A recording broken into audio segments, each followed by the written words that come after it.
derivado en el 2017 y tenía diagnóstico del MC con SOCAL. O sea, el SOCAL es un índice de riesgo, y el SOCAL era bajo desde junio de 2007.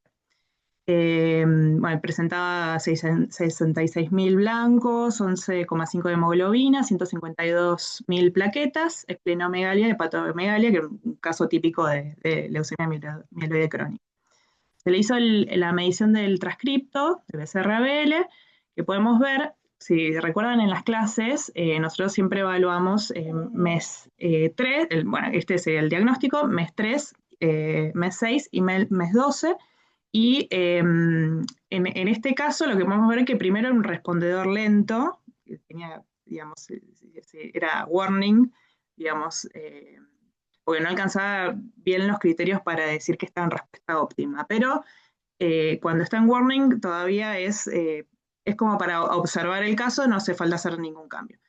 El paciente primero empezó con hidroxiurea e imatinib, que es un inhibidor de tirosinquinasa, que es con lo que se tratan las LMC, y como era un respondedor lento y no llegaba, acá podemos ver el diagnóstico, mes 3, mes 6, mes 12, no llegaba a una respuesta mayor, se le aumentó la dosis de imatinib y así logró reducir.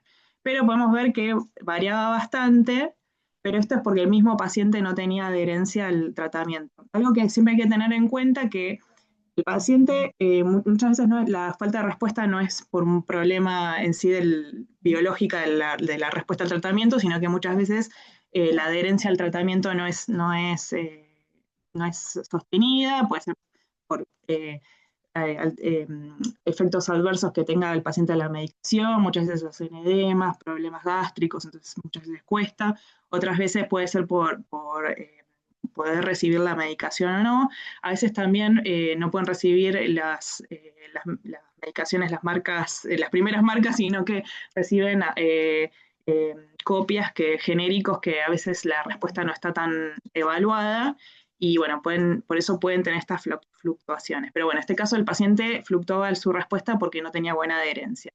Pero como podemos ver en el 2017 tiene un aumento del transcripto que ya pasó a una respuesta menor. Y bueno, como les comentaba en la clase, siempre hay que confirmar con una nueva muestra cuando hay un cambio en la respuesta, porque bueno, puede haber contaminaciones de muestra, errores de rótulo, entonces nunca un médico debería cambiar una conducta con un solo resultado, ¿no? Entonces siempre se pone en el informe, se sugiere confirmar con nueva muestra, ¿no? Y bueno, se confirmó, y además se realiza un citogenético, porque con esta pérdida de respuesta, también lo conveniente sería además hacer un citogenético para ver si el paciente no sumó otras alteraciones. Por ejemplo, hay ciertas alteraciones como la trisomía del 8 que te puede indicar que el paciente está por hacer una fase acelerada y progresar una leucemia aguda, ¿no? En este caso, el paciente tenía solamente el Filadelfia y nada más. Y lo que hay que hacer es una evaluación de por qué el paciente no perdió la respuesta y se hizo el estudio de la T315I, que les comentaba en la clase que es perdón, me fui, la variante más frecuente con la pérdida de respuesta, digamos, no me sale la palabra, sí, digamos, la falta de respuesta de tratamiento es porque es una alteración en el dominio quinasa del BCR-ABL, que es donde justamente actúa el inhibidor de tirosinquinasa, y la T315I, si recuerdan en las clases, tiene una resistencia muy grande, con lo cual habría que tratarlo con ponatinib, que es un inhibidor de una de las últimas generaciones que se hicieron que responden mejor. Entonces nosotros hacemos como el paciente comenzó a hacer con ponatinib y podemos ver cómo mejoró la respuesta.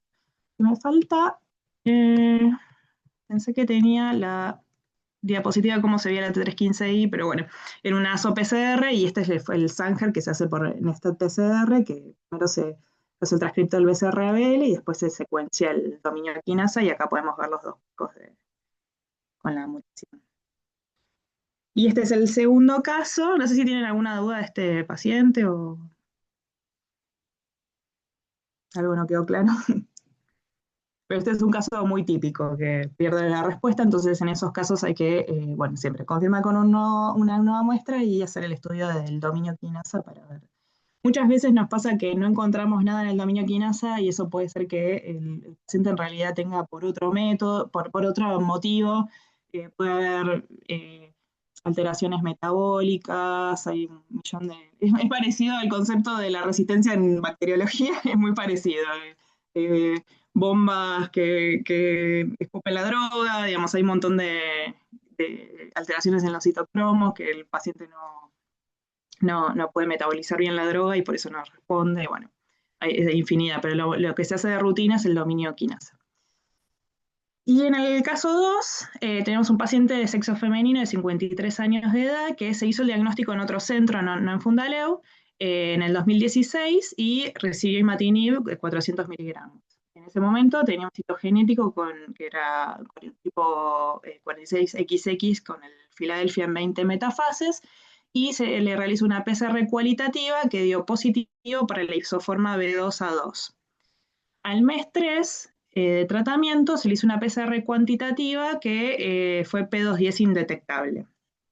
A nosotros nos ingresan en el 2022 a través de un proyecto que estamos realizando en Fundaleu, que es para los pacientes que suspenden tratamiento luego de 2 años de tener respuestas profundas, pueden suspender tratamiento y lo que sí hay que hacer las PCRs de forma más exhaustiva para evaluar que el paciente no recaiga, porque hasta ahí está sin el tratamiento y sostenida de alguna forma con el sistema inmune, ¿no? Entonces, el 50% de los pacientes a los 6 meses de suspender recaen, pero bueno, el 50% del otro 50% puede continuar sin tratamiento y muchas veces mejora mucho la calidad de vida, ¿no? Esta paciente, bueno, cumplía con los requerimientos para entrar al protocolo y lo que podemos ver es que al principio teníamos siempre resultados indetectables. Acá en el gráfico podemos ver aumentos, pero en realidad esto se debe a que, de acuerdo a la sensibilidad que tuvimos en cada ensayo, nosotros podemos decir que tenemos una sensibilidad de 10, si recuerdan, de 10 a la menos 4, si tenemos más de 10.000 copias del ABL, de 10 a la menos 5, bueno, tenemos más de 100.000 copias de ABL y así sucesivamente. Entonces, en casos indetectables, pero que por ahí la muestra no fue tan buena, se ve un aumento en el gráfico. Por ahí en realidad el paciente seguía en respuesta en MR5, pero no lo podíamos asegurar por la sensibilidad de ese ensayo. Pero bueno, siempre indetectables, ¿no?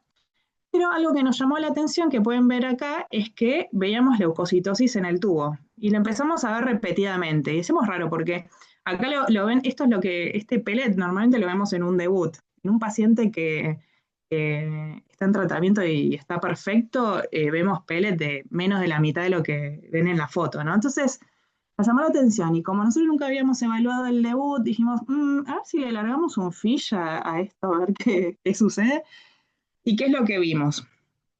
Esto es un fish normal, que veríamos 2 verdes, 2 rojos, un Philadelphia normal, normal no, clásico digamos, vemos un verde, un rojo y 2 amarillos, pero en este caso vimos un verde, un rojo y un amarillo en podemos ver, 30% de las células, ¿no? Entonces esto es lo que nos indica que probablemente perdió normalmente cuando vemos amarillo es porque es una translocación balanceada. En cambio, cuando vemos uno solo es que perdió el otro par. Entonces vemos uno solo del par, del 922, y bueno, vemos una sola señal. Entonces a esto la pregunta sería, bueno, en realidad, seguramente lo que pasaba es que esta paciente tenía otro transcripto que no era P210, que era con lo que lo estábamos siguiendo, pero nosotros lo seguíamos con P210 porque en algún momento en el debut decía que era B2A2, ¿no?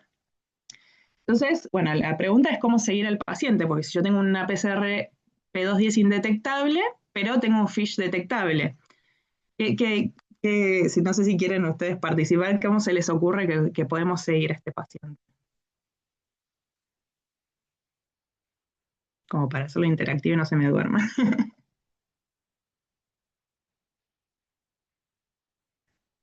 No tengan miedo, ¿eh?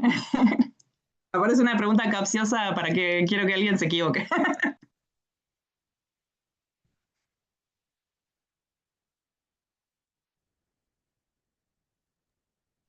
Ahí dicen P190.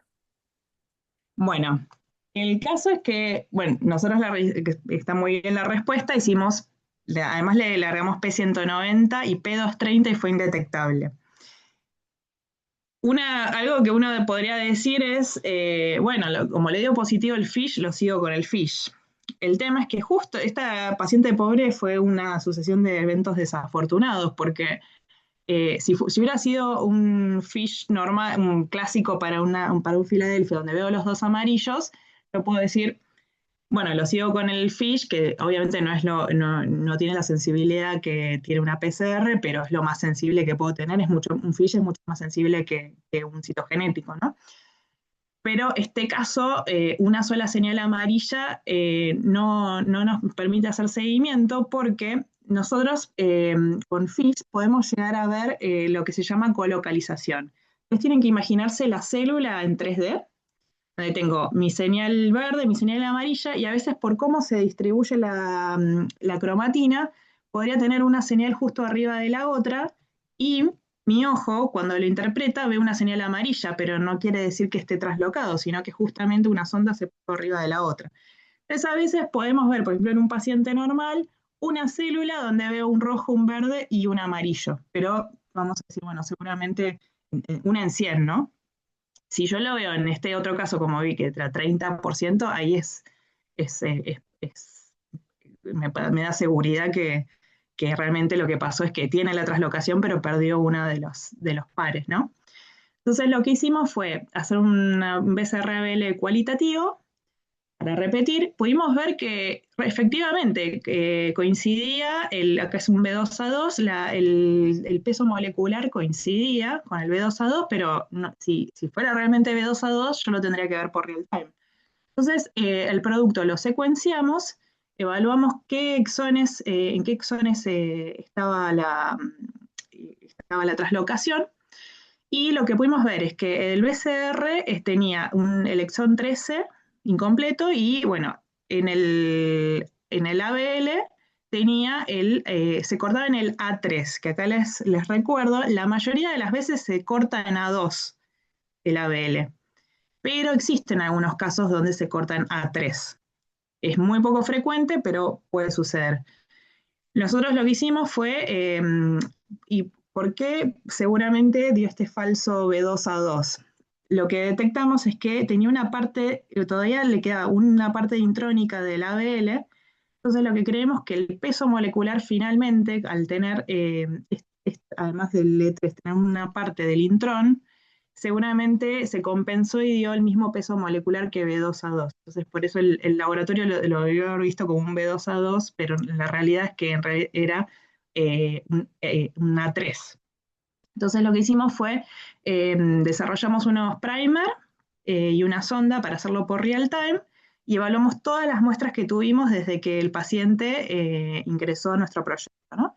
En el mes cero que suspendió el tratamiento no se detectaba el BCR-ABL, pero ya podemos ver en el mes 1, en el mes 2, que cada vez iba incrementando, ¿no? Y acá podemos ver cómo el gen control, el ABL, cómo se detectaba, y acá el BCR-ABL, ¿no? Y cómo iba, recordemos que el CT es inversamente proporcional a la cantidad de copias que tengo, ¿no? Entonces, cómo iba disminuyendo, es decir, que la paciente estaba desarrollando cada vez más este patogénico, ¿no? Nosotros, digamos, el tema es que esta paciente no lo puedo cuantificar porque no tengo curva para asociar este CT porque no existe una curva de calibración para este transcripto, ¿no? Entonces, pero normalmente en pacientes esto es muy a ojo, pero si lo extrapolamos a un P210, ya en el mes 3 de la suspensión de tratamiento ya estaría aproximadamente en una respuesta menor, porque normalmente ya con estos CTs podemos decir que, o sea, cuando la cuenta nos suele dar para una respuesta menor que pérdida de respuesta. Entonces, o sea, por suerte nos habían. Encima, bueno, consultamos el hematólogo que le estaba siguiendo, no había prestado mucha atención que le estaban subiendo los blancos, así que por suerte pudimos alertar esto y fue darnos cuenta nada más por ver el pellet del paciente. Así que esto es importante que siempre, ahora, después con el diario del lunes nos dimos cuenta también que el paciente en su momento ya tenía un resultado indetectable en mes 3, que eso también es muy raro. Normalmente los pacientes llegan a indetectable eh, o sea, a mes 12, o sea que eso, pero bueno, teniendo el diario del lunes siempre es más fácil opinar, ¿no? Pero bueno, esto cómo puedo tener biología molecular negativa y que, no esté, y que, digamos, en realidad esté la alteración. Por lo tanto, siempre, bueno, el resultado sería, nosotros por ejemplo no nos gusta poner BCR-ABL negativo, punto. No, no se detectan transcriptos P210, P190, P230. O sea, siempre lo ideal es expresarlo así porque por este método puedo evaluar esos transcriptos. Pero bueno, no quita que el paciente tenga otras alteraciones bueno, que son detectables por FISH. Así que ese es unos casitos que les prepare. Si tienen alguna duda o...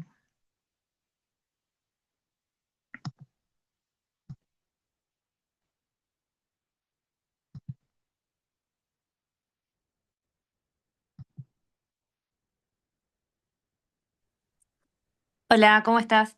Hola. Em, Te quería preguntar si podrías volver a explicar la parte de cuando dijiste que se compensaba el peso molecular y por eso veíamos en el mismo lugar de A2, pero era A3. Sí, Gracias.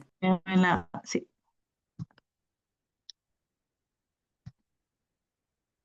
Nosotros acá, digamos, el punto de corte normalmente es en A2. Tendría que, imaginemos, ¿no? Que, no sé si me ven el puntero o no, ¿no? A ver si les puedo... Sí, sí se ve. Perfecto. O sea, el A2 estaría acá el exón y bueno, cortaría acá y bueno, Eh, y bueno, depende también dónde se pega del otro lado el BCR, y entonces eso es lo que el peso molecular que daría, pero al ser, porque lo que nos llamó la atención es, digamos, que hubo PCR, igual esto es todo conjetura porque en realidad nosotros no lo hicimos y bueno, fue un informe de otro lado. Pero también otra conjetura posible, una hipótesis, es que la paciente ya después desarrolló otro clon. Eso es otra explicación posible, pero bueno, no lo podemos saber porque no tenemos la muestra. Pero cuando nosotros hicimos la cualitativa, bueno, no está muy linda la imagen, pero coincidía el peso molecular. Entonces nosotros creemos que al estar este intrón, ay, estoy yendo para atrás. Al estar este intrón, el primer pegó de otra forma, digamos. No sé si se llega a entender. Sí, sí, sí, ahora sí, mucho mejor, gracias.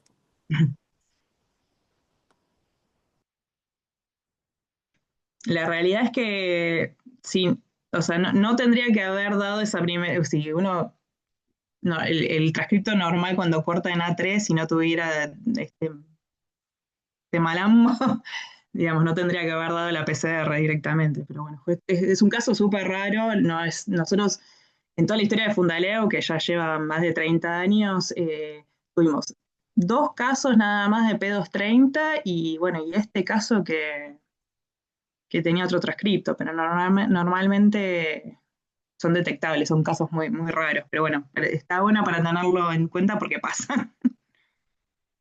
Y bueno, esto de estar atento que en mes 3 debería dar detectable. Entonces, también hay que recomendarle siempre a los médicos que traten de, eh, ya sea también para el MC o para las leucemias agudas, que evalúen en el momento del debut, que se haga el estudio, porque por ahí el debut, el diagnóstico se hace solamente con FISH, por ejemplo, y no se le hace biología molecular.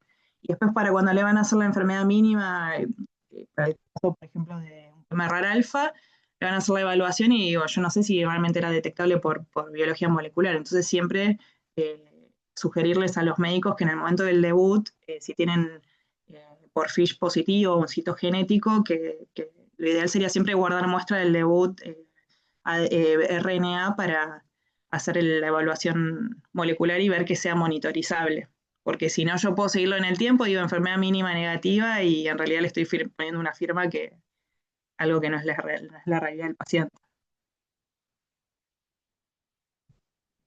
Nosotros a su vez siempre ponemos en el informe que se sugiere correlacionar estos resultados con otros estudios, ¿no? Que por ejemplo el paciente haga citometría de flujo. Nos ha pasado un caso que tampoco es súper frecuente, pero la paciente tenía una LLA Filadelfia, P190, nos llaman un día, venía la paciente siempre con P190 indetectable, cuando nos llaman un día, parece que está recaída. Ok, bueno, o sea, le largamos el P190, indetectable. Pero cuando vamos a ver la citometría, la paciente había hecho una LMA, o sea, ni siquiera una recaída, hizo otra leucemia. Entonces siempre ponemos el comentario de corroborar con otros resultados, porque por ejemplo, eh, también puede haber distintos clones en una leucemia, ¿no? Arranca el paciente, no quiere decir si es, por ejemplo, no sé, para tirar una 821, que todos los clones de su leucemia sean 821. Entonces por ahí negativiza el 821, pero tiene otro clon con el cual recae. Nosotros vemos una sola arista de lo que es la leucemia. Entonces siempre también en el informe aclarar, corroborar con otros métodos y con la presentación clínica del paciente, ¿no?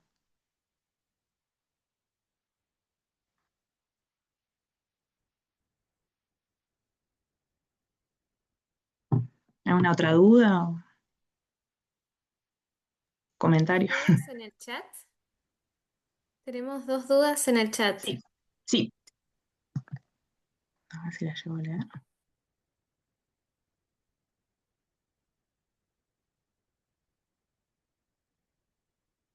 Acá, para resistencia y niveles de TKI, T315 usan Sanger solo o Sanger ASO PCR. Bueno, nosotros ahí tenemos un tema de según las autorizaciones de los pacientes, ¿no? Eh, a veces nos autorizan solamente una ASO PCR, que es la TKI, la T315I, y otras veces autorizan Sanger. Nosotros generalmente de cortesía, cuando nos piden Sanger, para que esté más rápido el resultado, también le largamos la T315I por ASO-PCR, porque está el resultado lo tenemos dentro de la semana y bueno, es un resultado que debería estar lo más rápido posible y para que el paciente cambie el TKI. En cambio, el Sanger, como es más laborioso, hay que sentarse a analizarlo, tarda más. Entonces, generalmente largamos las dos cosas. El lazo PCR siempre va a ser más barato, siempre que tengas un control positivo. Pero bueno, el Sanger es un buen método, está descrito en las guías que, no sé, porque en algún momento se decía que lo ideal sería hacer NGS para ver en BAF baja, para adelantarse a los clones, y después se vio que en clones menos del 10% no se sabe bien el significado, con lo cual con tener un buen Sanger, tratar de llegar a lo máximo, encontrar la variante forward y en reverse, ya es suficiente. Y después pregunto que si en P190, si en P190 también se hace el Sanger, es la misma PCR. Eh, así que, y a ver si hay alguna otra pregunta. Cuando no se te detecta por citogenética, pero sí por biología molecular FISH, ¿se podría decir que es un FIO oculto? Sí. Eh, Cuando tenemos un citogenético normal, un cariotipo normal, y detectamos por FISH y o biología molecular, podemos estar en dos situaciones.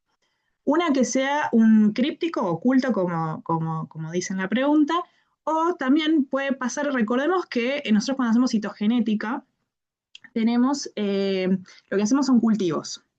Entonces, muchas veces hay, por distintos motivos, porque uno no puede en el cultivo imitar exactamente lo que está pasando en la médula del paciente.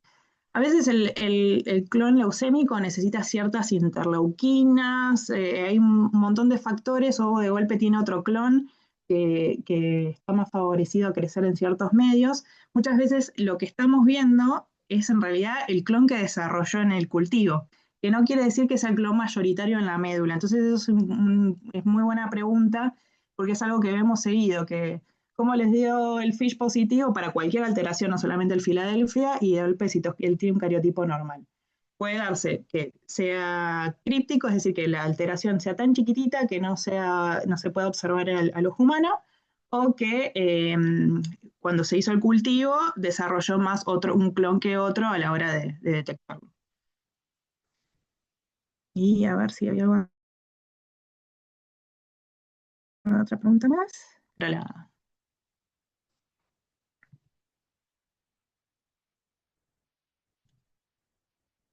Buenísimo.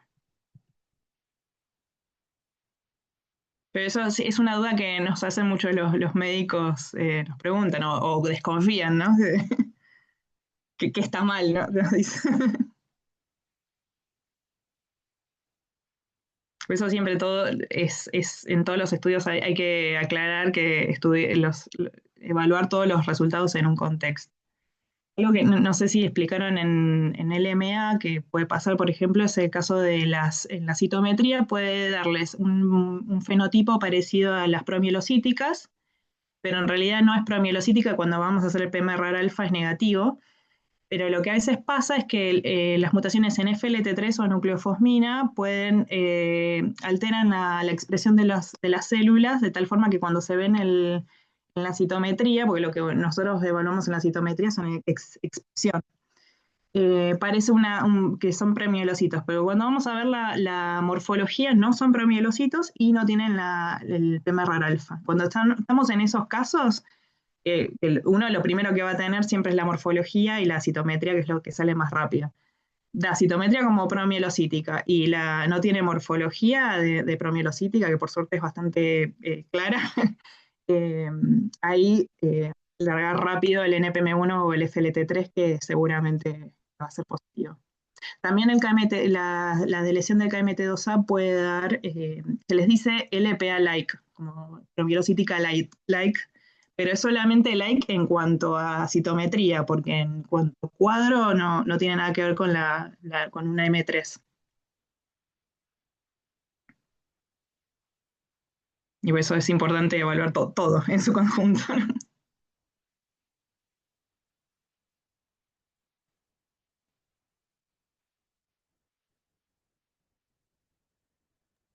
Excelente, muchas gracias. ¿Alguna otra duda del módulo de hongo para consultar con Rocío o del módulo uno, alguno que se haya sumado después?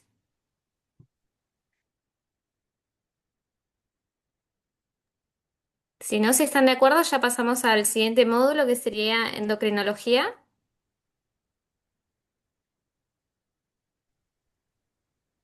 Recuerden Hola, que las consultas para el módulo de inmunología van a ser en el encuentro siguiente de clase de consulta. Por eso es que pasamos a endocrino.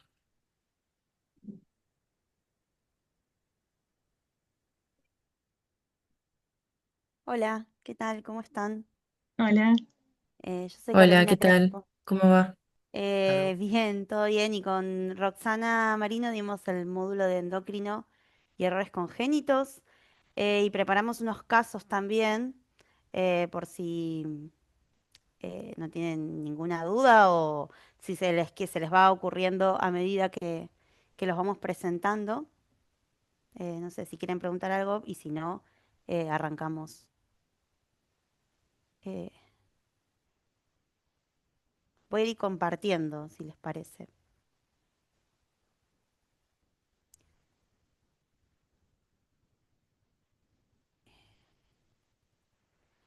Em, a ver si ahí se ve mi... Para hacer... Ay, perdón, ahí va. Para hacer los casos clínicos y preparé, no sé, me están viendo la pantalla, ¿verdad? Chequeo, Sí, dedo para sí, se arriba. ve Sí, Sí, sí. perfecto. perfecto. Mm. Bien, los que quieran participar, y mejor si participan, pueden escanear ese código QR o ir a esa página, que es play.blocket.com, y ingresar ese código. Y entonces les doy un ratito eh, para que vayan ingresando y a medida que hagamos el caso clínico se van a ir disparando un par de preguntas, no muchas, como para hacerlo un poco más interactivo y que se animen. Bien, ya tengo la primera. Perfecto. Pueden poner siglas, iniciales, lo que les guste. No es, es para divertirnos. Ahí alguien se fue. Eh, pero bueno, mientras van entrando, si ya todos pudieron escanear el QR, voy a empezar con el caso. Igual después vuelvo a esta página, si alguno quedó afuera. A ver. Oh, acá. Bien. Em, entonces, el caso clínico que les voy a contar yo, después les va a contar uno Roxy, es de una... Yo me pongo en contexto, mis clases fueron de errores congénitos del metabolismo. Vimos el diagnóstico molecular de galactosemia y de fenilcetonuria, dos patologías que se detectan en la pesquisa neonatal. Entonces vamos a ver un caso clínico de una niña de 1 mes de edad que la pesquisa le dio positiva con una galactosa elevada y cuando le miden la actividad enzimática le da ese valor que corresponde a un 18% de la actividad enzimática normal, ¿sí? Em, 3,3 micromoles por hora por gramo de hemoglobina. Generalmente, cuando se hace la medición de la actividad enzimática, se procesa siempre un control, una muestra normal y la muestra del paciente, entonces se hace un porcentaje. Bien, voy a tratar. eh, Voy mirando el chat también. Entonces, la primera pregunta es si se acuerdan de la clase que había más de una, vamos a decir, entidad asociada a alteraciones en el gen GALT. Entonces, con esta actividad enzimática, ¿cuál de los siguientes cuadros se sospecha? Uno es la galactosemia clásica, el otro la variante clínica de galactosemia, el otro la variante bioquímica de galactosemia o que sea una portadora sana, es decir, una heterocigota de galactosemia clásica. Bien, entonces me voy a ir a la página. Las dejo un ratito más por si alguno quiere conectarse. Sí, más o menos, no sé cuántos se espera. Ay, ya estoy poniendo en el chat. Chicos, hago esto para que eh, juguemos.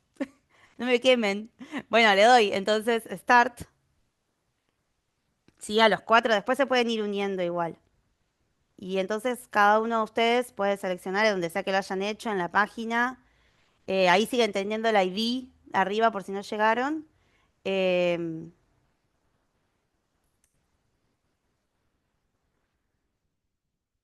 Somos antiguos, bueno. Está bien, vale, vale. Eh, Vamos a dar unos segundos. Sí, es verdad, estas cosas a veces uno se hace más lío haciéndolas.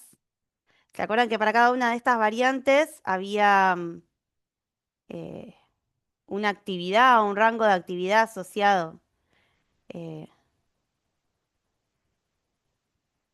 no sé si están pudiendo... Bueno, ya dos contestaron.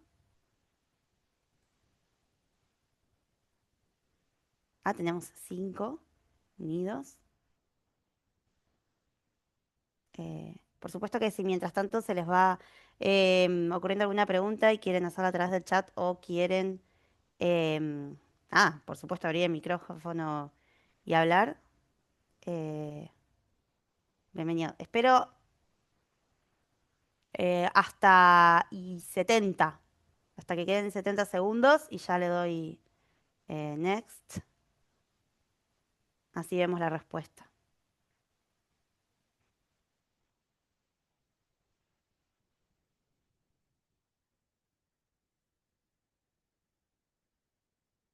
Bien. Ah, bien, una más. Genial. Bueno, le doy next y a ver. Bien. Hubo dos que contestaron la variante bioquímica de la lactosemia, muy bien. Esa variante que estaba asociada a un 25% de actividad, después se acuerdan los dibujitos de torta que habíamos visto. Para galactosemia clásica ese valor es un poco alto. De una galactosemia clásica se espera 0% o a lo sumo un 5% de actividad, pero se espera que no haya nada de actividad en la enzima. Bien, volvemos entonces al caso. ¿Sí? Entonces, la variante bioquímica de galactosemia, perfecto, como también habían respondido en el chat. Entonces, se realiza el estudio, como vimos, de la variante Q188R por PCR-RFLP y posteriormente la secuenciación completa del gen GALT y se obtiene el siguiente resultado. Se detectaron estas variantes, todas esas variantes, en el gen GALT, todas en estado homocigota.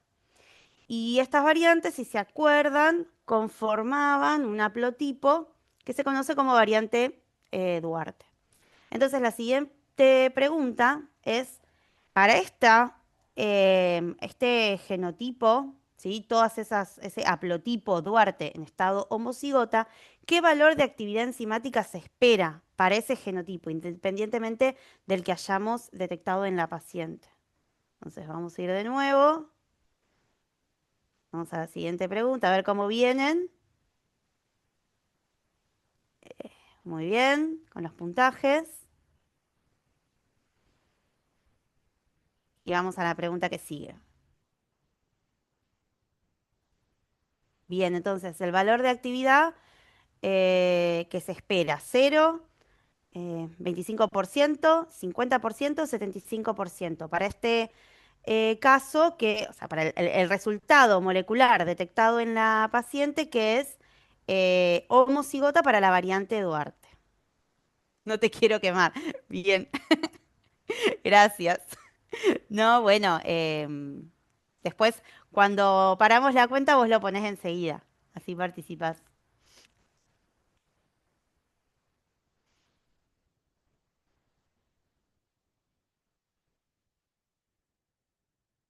Bien, tenemos 3 que responden, 4, a ver si el quinto se anima.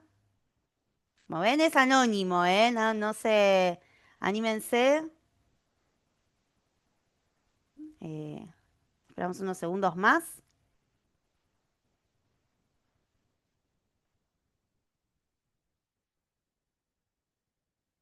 Bien, bueno, le voy a dar next, así vemos el resultado.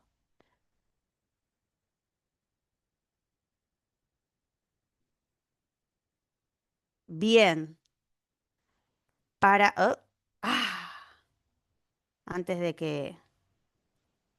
eh, de que llegara a parar. Bueno, había alguna... Esperen que voy a... Ahora se me va a ir la pregunta que sigue, le voy a dar pausa.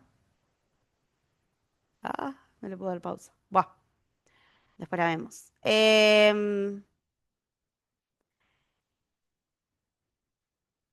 Entonces, para el genotipo identificado, uno espera un 50%, porque cada uno de estos alelos, ¿sí? Era un alelo Duarte, disminuía en un 25% la actividad total. Entonces, si tenemos la suma de esas dos disminuciones del 25%, hace que la actividad para este genotipo sea del 50%. Y como la paciente vimos que tenía un 25%, acá hay algo raro, algo que no cierra, digamos. Entonces se decide estudiar a los padres y se realiza la medición de la actividad enzimática em, y el estudio molecular. Y entonces se le estudia a los padres las variantes, ¿sí? Y se ve que el padre tiene una actividad del 75% y es portador de la variante Duarte, lo cual es consistente, pero la madre tiene una actividad del 50%, o sea, compatible con una actividad, con una portadora de una variante clásica, pero por supuesto no tiene la variante Duarte, le da negativo. Entonces, a ver si ya está corriendo la siguiente pregunta, que es, em, ¿qué podría tener la madre? ¿Sí? Que explique que no tenga, que nosotros no encontremos una variante, pero que ella tenga un 50% de actividad. Entonces, las opciones son nada, ¿no? Negativa, Otra opción es que tenga la variante Duarte en heterocigosis, si nosotros no la hayamos visto por alguna particularidad. Que tenga una variante intrónica, ¿sí? O que tenga una deleción en estado heterocigota.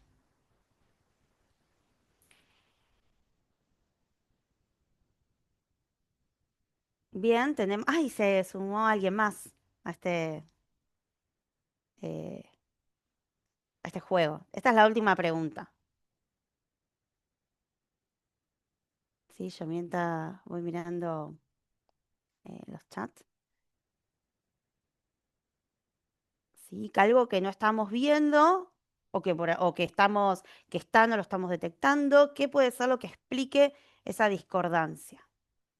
Bien, siempre nos falta uno. Así que voy a cortar ahora y vamos a ver ahora sí las respuestas. Y acá había dos opciones posibles, ¿sí? Y ahora vamos a ver por qué. Una que sea una variante intrónica que esté lejos de de los bordes, digamos, de las uniones exón-intrón y que por lo tanto no la podamos detectar. En general, cuando hacemos la secuenciación de Sanger, uno estudia exones y las regiones intrónicas flanqueantes. Y si hay una variante lo que se llama intrónicas profundas, puede no estar detectándola. No la detectaría ni en la madre ni en el paciente si hacemos el mismo estudio molecular en ambos. Una de lesión heterocigota también puede ser la opción y ahora vamos a ver por qué. Y que sea Duarte, bueno, la estudiamos a la variante y no la detectamos. A priori, yo pensaría que estamos haciendo las cosas bien y que no la detectamos porque no está. Bien, excelente. Vamos a ver cómo quedó el ranking. A ver. Bien. La carita... Ah, la voy a sacar porque hace mucho ruido. Em, Perfecto, entonces vamos a seguir. ¿Sí? Entonces, esas son las dos opciones posibles. Para este caso, y como vimos en la clase, están descriptas la de lesión del gen completo, entonces la fuimos a buscar con una PCR gap, con primers que flanquean el gen y un primer interno que entonces nos permite identificar dos fragmentos distintos de PCR dependiendo si está presente o no la de lesión y en qué estado. Entonces, efectivamente, vimos que el paciente tenía una lesión en estado heterocigota, ¿sí? Porque se ve este fragmento que se consigue cuando el gen está deletado y se acercan el primer por fuera, que está por fuera del gen. Da un fragmento de 500 pares de bases. Y también un fragmento normal, porque la deleción está en estado heterocigota. Eh, ¿Por qué? Porque estos fragmentos, estos dos primers, los que están flanqueando el gen, están tan alejados que no amplifican y sí puede amplificar este primer F que cuando está la deleción no tiene a dónde unirse. El padre era negativo, era el portador de la Duarte, y la madre también era heterocigota. Entonces, como para cerrar, la madre tiene un gen GALT normal y una deleción, y cuando yo amplifico, hago una reacción de una PCR, es una secuenciación de Sanger, una PCR RFLP, solamente detecto lo que está en este gen, digamos, la deleción no aporta material genético. El padre era heterocigota para la Duarte y la nena heredó estos dos alelos. Y nosotros veíamos la variante Duarte como homocigota porque simplemente no había un alelo normal que nos permitiera ver, por ejemplo, ese doble pico. Bien, este es el caso. Los invito, bueno, voy a dejar de compartir así si quieren hacer alguna pregunta. Em, Chao, Gaby. No sé si tienen alguna duda. Sobre galactosemia o sobre fenilcetonuria y si no, le puedo pasar eh, la pelota a Roxy. Igual yo me voy a Muy quedar por lindo el acá, caso, Carolina, muchas gracias. ¿no? Por favor.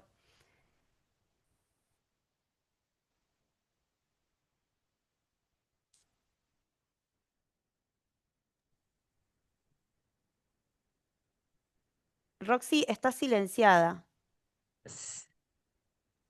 Disculpen. Ahora Ahora sí, sí. ahora sí. Genial. Bueno, yo soy Roxana Marino y la clase que di fue sobre, también dentro de endocrinología, sobre hiperplasia suprarrenal congénita. Y bueno, como Caro, me copié, preparé un caso clínico y bueno, con también alguna preguntita, dos preguntitas. Así que vamos a partir, perdón, a ver.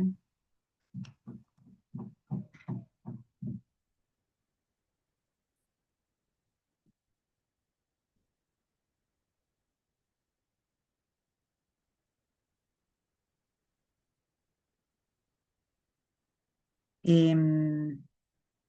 ver,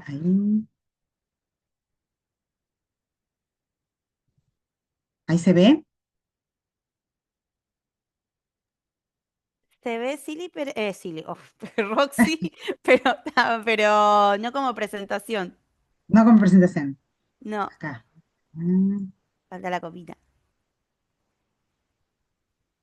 Ahora sí. A ver, ahí te digo, creo que está tardando.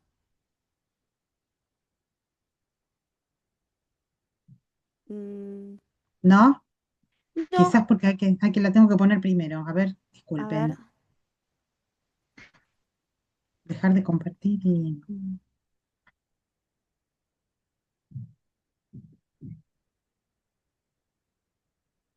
Ahí todavía estás compartiendo. Ay, cuando nos queremos hacer las tecnológicas y no nos sale. Ahí se ve en presentación. Bueno. Mm, Pero está.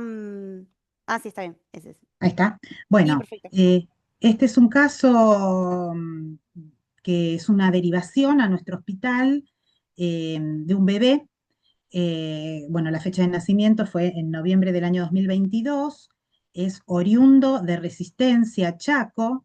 Se trata de un recién nacido de término de 38 semanas de gestación con un peso adecuado, 2.600 gramos. Y refieren al nacimiento que tenía genitales externos masculinos con gónadas palpables. Entonces, como decíamos, lo derivan a nuestro laboratorio para el estudio molecular.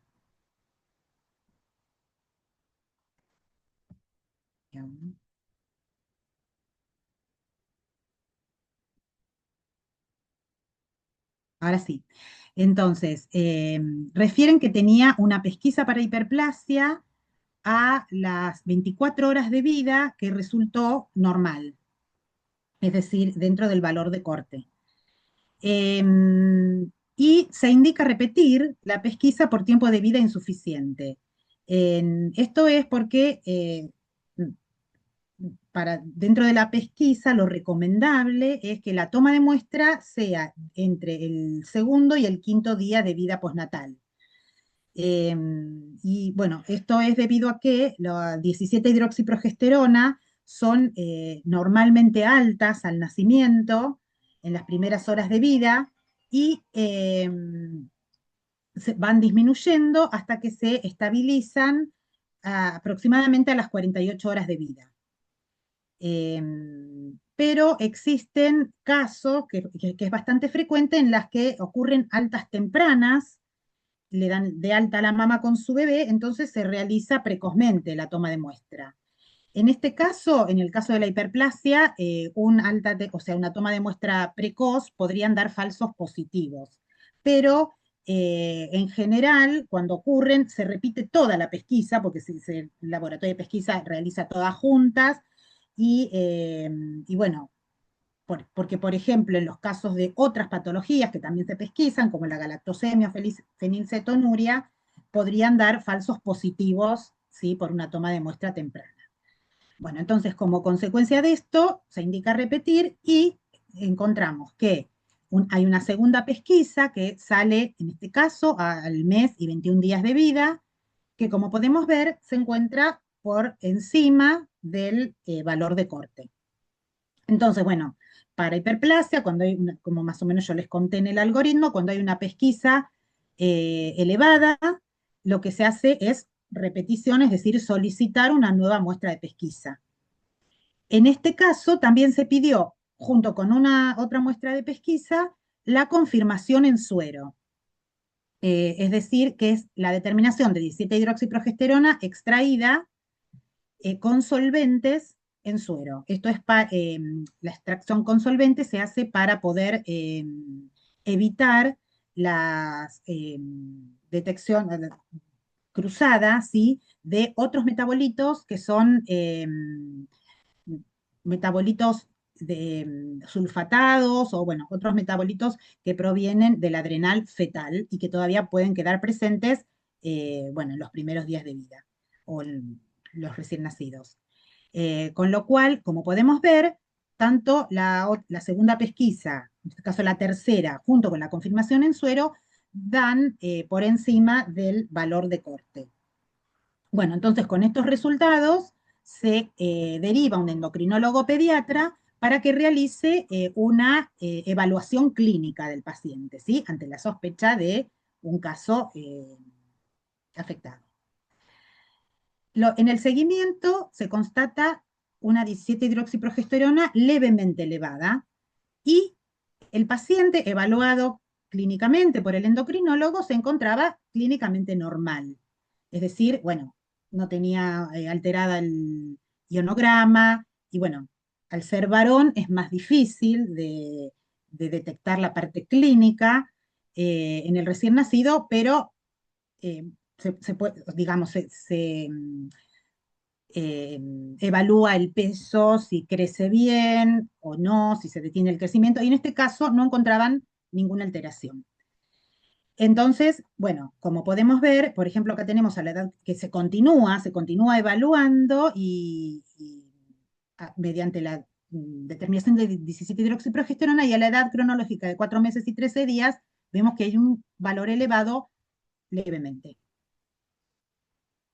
Entonces, acá viene la pregunta, eh, que la vamos a hacer más sencilla, así si quieren por el chat. Eh, un paciente masculino con pesquisa patológica, 17-hidroxiprogesterona levemente elevada en suero y clínicamente normal, ¿cuál es el diagnóstico presuntivo? Y acá tenemos las opciones. Vamos a...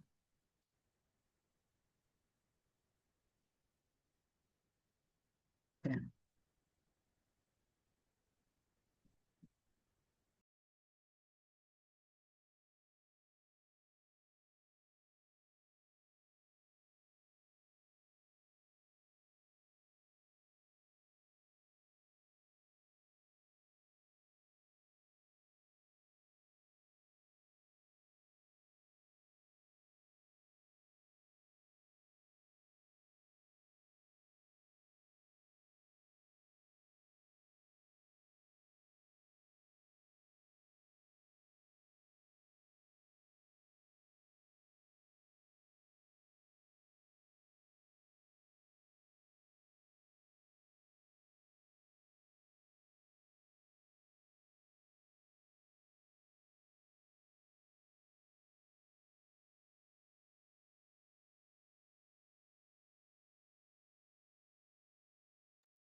Roxy, mirá que no sé, estás silenciada. Yo no sé si Sí, ahí estás está, viendo. Ah, disculpen, porque estaba bueno. queriendo. Eh, entonces, de las opciones sería, acá estoy viendo, hay una respuesta, la B, a ver si alguien más, ahí se están viendo, ¿no? Las opciones. Sí, sí, se ven.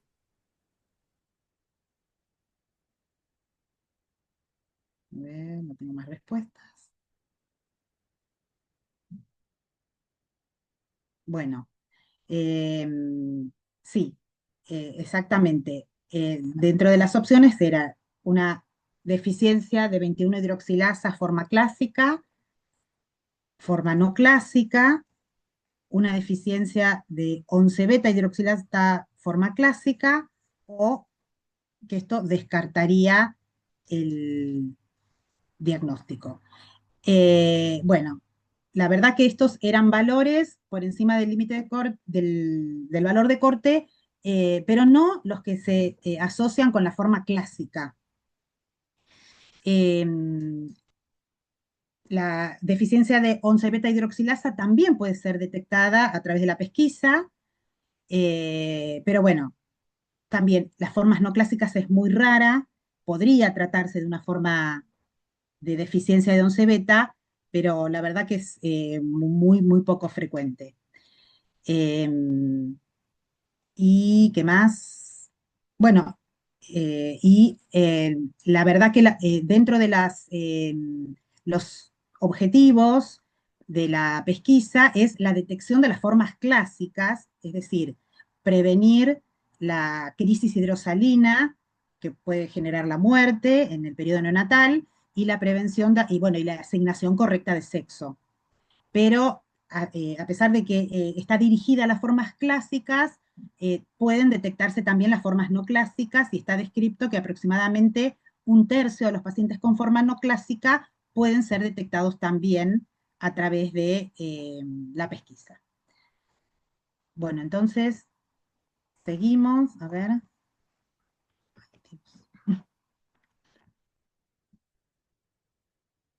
Ahí está.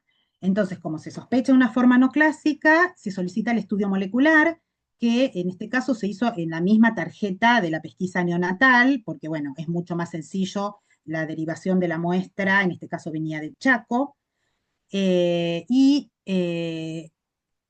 utilizamos la secuenciación Sanger, secuenciamos todos los exones e intrones del gen CIP21A2, y como resultado no se encuentra ninguna variante patogénica. Entonces ahora viene la otra pregunta. Ante el resultado negativo, es decir, sin variantes patogénicas, de la secuenciación de todos los exones e intrones del gen CIP21A2, se descarta el diagnóstico de hiperplasia por deficiencia de 21-hidroxilasa. B, es necesario completar el estudio con secuenciación en los padres. C, es necesario completar el estudio con otra técnica molecular. Y D, es necesario completar el estudio con un cariotipo.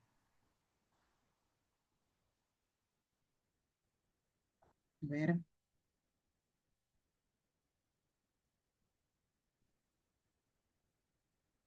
Si alguien se anima a responder.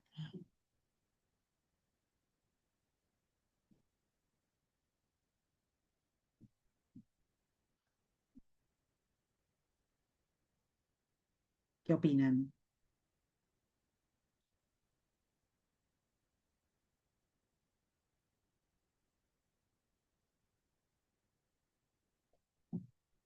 No, me parece que no. ¿No se animan? Si recuerdan la clase, para la detección de las variantes descriptas para este gen, ahí hay alguien que se animó, muy bien. C, es necesario completar el estudio con otra técnica molecular, exactamente. Es la respuesta correcta. Como decía, digamos que hay un porcentaje de variantes, aproximadamente entre un 20 y un 30%, que puede deberse a grandes deleciones o grandes conversiones génicas, y que a través de la secuenciación no se pueden detectar. Con lo cual, nosotros comenzamos el estudio con la secuenciación de todos los exones e intrones, y bueno, si no tenemos ninguna variante, entonces continuamos con la técnica de MLPA, que es para la detección de número de copias. Y bueno, hicimos la técnica de MLPA, y como podemos ver, a ver, lo vamos acá a ampliar. Para las sondas correspondientes al gen CIP21A2, el MLPA tiene sondas específicas para el CIP21A2 y sondas específicas para el pseudogen CIP21A1, CIP21A1, y en este caso, todas las ondas específicas del gen funcional, vemos que a partir de las del exón 3 hasta el exón 7, tienen mitad de dosis, aproximadamente 0,5 con respecto a un normal. Esto me estaría indicando una delesión heterocigota. Pero la sonda del exón 1, que en realidad hibrida en la región promotora del gen, vemos que no tiene ninguna dosis, 0. Entonces lo que hicimos fue a continuación secuenciar la región promotora.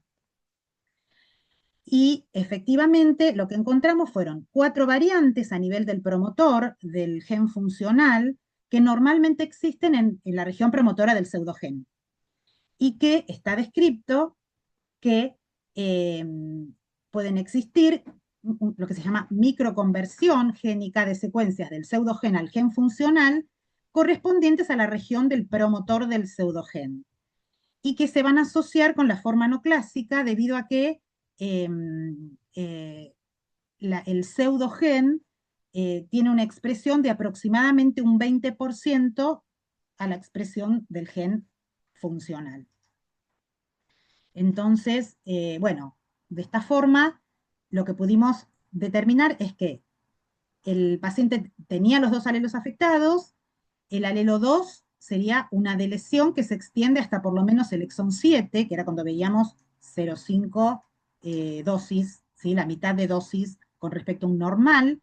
Esta delesión que afecta más allá, o sea, hasta prácticamente el gen completo, que tiene 10 exones, se va a asociar con la forma clásica, es una mutación severa. Mientras que en el otro alelo, el alelo 1, como dice acá, solamente tiene una conversión que va a afectar a la región promotora, con estas 4 variantes puntuales. Por lo tanto, esta delesión se va a asociar a la forma no clásica y bueno, de esta manera se pudo confirmar que el paciente tenía una forma no clásica. Y acá terminó el caso. No sé si quieren hacer alguna pregunta, si se entendió.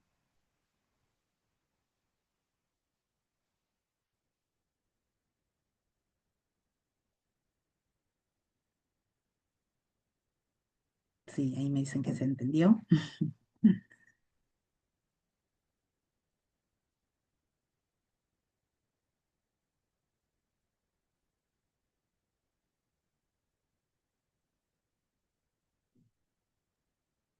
Muy lindo, Roxana. Bueno, Muy bueno el caso. Muchas gracias.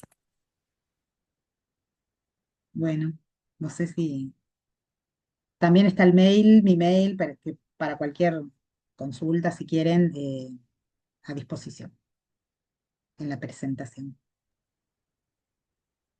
¿Nadie tiene dudas?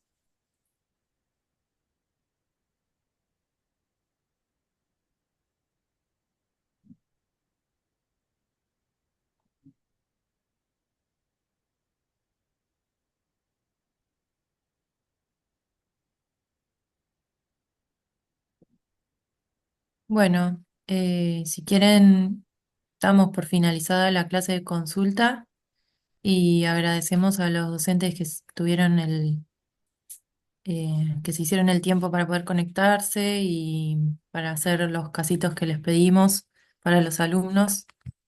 Muchas gracias. Bueno, gracias a todos. Nos vemos. Que anden bien. Nos Nos vemos. vemos. Chao, Chao, chao. chao.